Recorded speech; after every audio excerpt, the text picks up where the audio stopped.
Забравих да снимам началото, интрото на клипа, така че тук ще ви кажа какво ще се случи в клипчето. Гледайте до края, тъй като ще ви покажа какъв ми е подаръкът за Easy на турнето с картите и също така ще ходя пак по магазин, в един магазин. Пепко се нарича той. Уникален магазин. Така че гледайте до края, видеото е кратко и се надявам да ви хареса. Отивам до Пепко, тъй като ще ми потрошиха една от чашите, която ми беше любима за фрапе. И тъй като щом чупите, аз заменям. Така че отивам да си взема чаша. После, след като се прибера от Пепко, трябва да измисля какъв подарък да направя на Easy, тъй като ще ходя на турнето и с картите другата седмица в събота.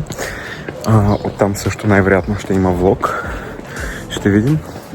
Първо отивам до Пепко и продължавам след малко. В жестока дилема съм. Не знам коя да избера. Прозрачната или зелената.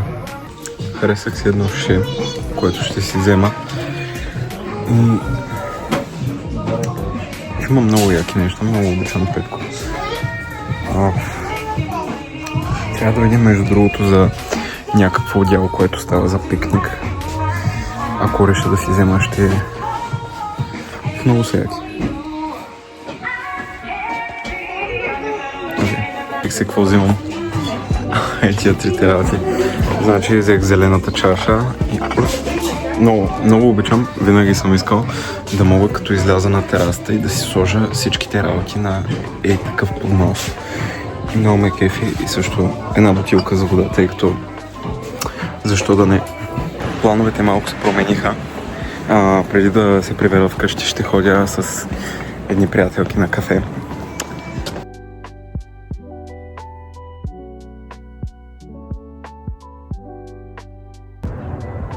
Вече съм вкъщи. Така, имам няколко идеи за подаръкът на Easy. Между другото, много са яки нещата, които си взех от Пепко. Така, само секунда да ги изкарам, тъй като са на много неудобно място. Сега е това. На ето това платно. Искам да добавя някакви нещица и да може тя да си го закачи в новия апартамент, ако пожелае. Но ми изглежда много празно. Искам да добавя още неща, още детайли, тъй като изглеждат постно. Изглежда като недовършено. Преди време го бях започнал и наистина тогава трябваше да го давам за една изложба от училище, но не се получиха нещата, не ми я взеха. Но сега го виждам, наистина не е нещо вау, но искам да го направя както трябва и може би искам да добавя също така по средата някакъв надпис, и не знам дали да бъде така или така. Мече така е по-добре. Да, така ще бъде. Това ми е идеята за сега. Ще разгледам още малко в Pinterest и ще преценя какво искам да правя тук нататък. Готов съм с посланието и смятам, че избрах едно наистина страхотно послание, което много отговаря на Easy и според мен трябва повече хора да му обръщат внимание. Ето го. Прави това, което обичаш, дори когато те е страх.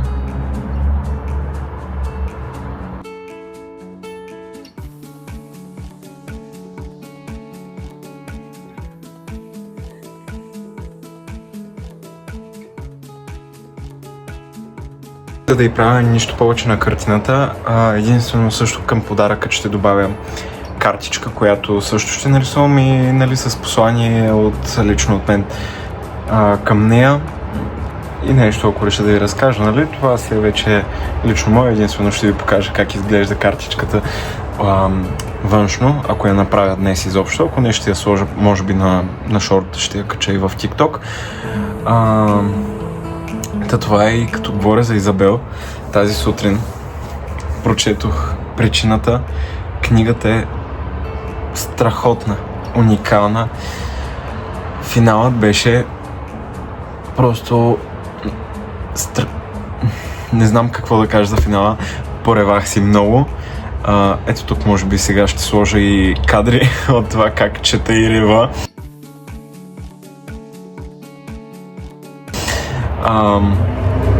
За книгата.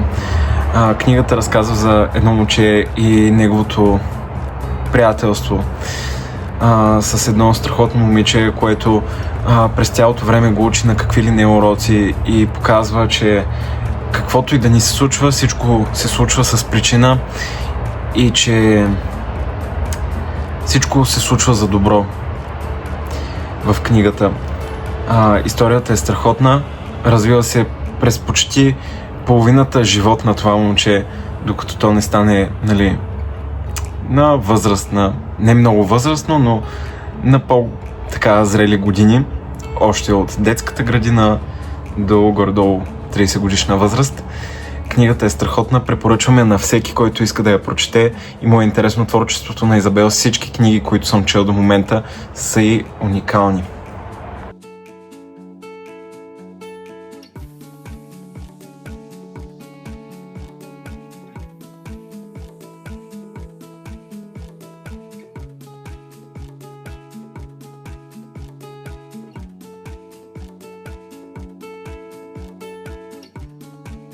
Писах каквото писах за момента, оставям така.